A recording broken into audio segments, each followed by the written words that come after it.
So our job this morning, we were hired to remove these vending machine cages at a pool facility. So wish us luck. Garrett's coming. Open sesame. With the appliance dolly. Got the tools.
I had to set up the come along for Megan to help push it in.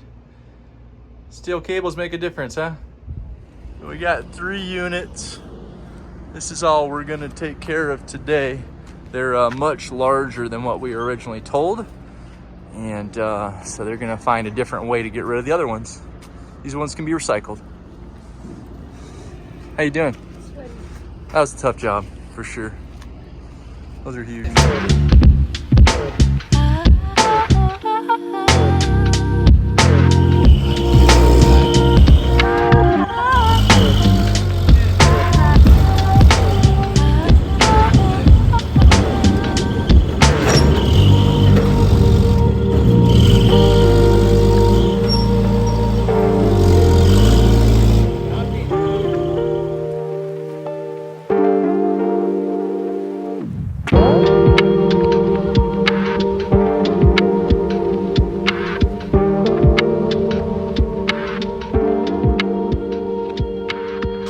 Was he at the job? Easier out than in. We needed his help. We needed his help for sure. This took like what, 10 minutes to unload? Maybe less. Took us 2 hours to load them.